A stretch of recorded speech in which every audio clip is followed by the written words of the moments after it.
Hello, everyone. Welcome to this edition of the Fuel for the Soul with John Giftah podcast.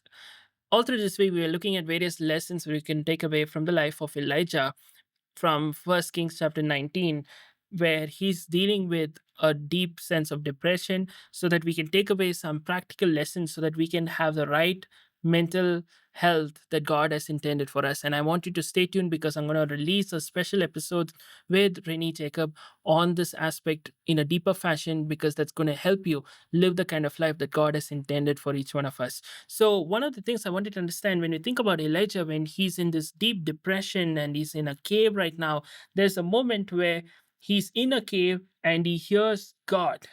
Yeah, so when you look at verse 14, when he just heard the voice of God, God is asking him, "What are you doing here, Elijah?" And then Elijah gives one big, pain filled message saying, "Oh, I've been zealous for the Lord God of hosts because the sons of Israel have abandoned your covenant, torn down your altars, and killed your prophets with the sword. Only I am left, and they're trying to take my life away." And verse 15 onwards, the Lord speaks to Elijah and gives him the next assignment and goes on to say, I will leave 7,000 survivors. So when he says that I'm the only one, God is saying, you know what, there are still 7,000 in Israel who have not bowed down to Baal, who are still on our side. They have not compromised. Okay, so I want you to understand something here. The next verse says, so Elijah departed from there and went ahead with the assignment. He had to meet with Elisha, and and the story goes on. So I want you to understand something important here, right?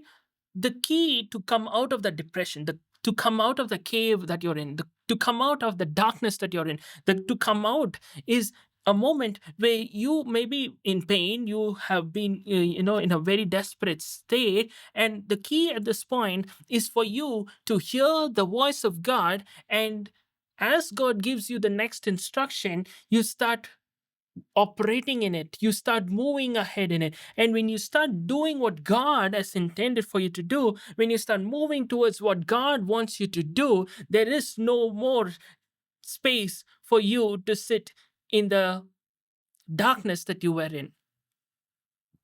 The minute he got this new assignment, he started going in that direction. All these thoughts of depression, these thoughts of, oh, I don't want to live anymore, these thoughts of fear have left Elijah completely. See, I remember this moment where there were two kids who came home many, many years ago, and they were creating such a ruckus. We had to keep telling, don't touch this, don't climb there. Oh, that's dangerous. Don't drop that. We were getting so restless because they were so restless. We were like always on the toes, like, oh my gosh, oh, be careful, and things like that. To a point where my mom just brought two coloring notebooks with some color pencils and gave to the two kids. And after that, we were at peace. They were at peace. They started coloring and they forgot about all the distraction they were causing so long. See, I want you to understand the same way your mind has certain element of energy to think proper thoughts, to think thoughts in accordance to the will and the word and the plan and purpose of God to fulfill the purpose that God has for you. Or you could be entertaining negative thoughts, thoughts of depression, thoughts of defeat, thoughts of negativity, and allow your life to be in a very gloomy way.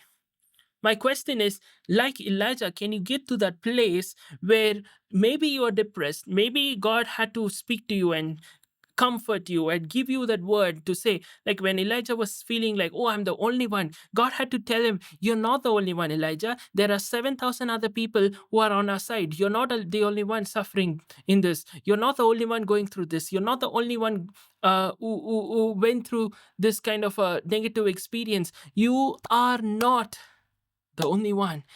Maybe that was the word that Elijah needed at that point, that healed him. Because right after that, God tells him, this is your next assignment, go. And what happens? The minute he's busy doing that, he forgets about all that he just thought about so long. Are you getting what I'm saying? You know, I want you to just try this out, okay? Wherever you are. Now, close your eyes and don't think about a crocodile. Don't think about a crocodile. Don't think about a crocodile. All right. Now, what came to your mind? I'm sure it was a crocodile. I told you don't think about a crocodile, but I'm sure you kept seeing a crocodile in your mind. Now, I want you to think about a cute little puppy. A cute little puppy that just runs around, wiggles its tail. Keep thinking. Now, what did you think about? The puppy, right? Now, no, none of you thought about the crocodile, which I told you don't think about. See, your mind tends to focus on the thing that is the object of your statement. Like, for example, when I said don't think about the crocodile, again, your mind was still thinking about the crocodile. When I said think about the puppy, the mind was thinking about the object, which was the puppy. See, what this is a principle I want you to understand. The minute your mind starts thinking about what God wants you to think about, what God wants you to focus on, the assignment in front of you, you will not have the time or the mind to actually think about the negative thing. The minute Elijah's mind was filled with the new assignment, he forgot about what he just went through. This is a message for some of you.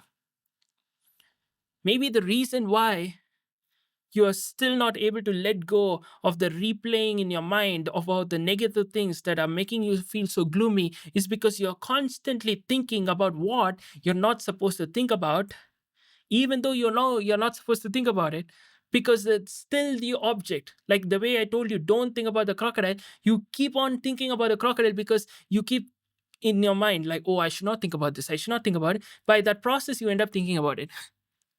But if you can focus on what you're supposed to think about, when you focus on fulfilling your purpose, focus on doing what God has called you to do, focus on what is the assignment in front of you, what happens when you're doing the right thing, you will not be able to think about the wrong thing. I want to pray in Jesus' name. Like Elijah, you will experience the deliverance right now in the name of Jesus. That the Lord will speak to you in your place, wherever you are, that you will encounter the Lord. Instead of allowing the depression to make you go away from God, this depression will cause you to go towards the Lord.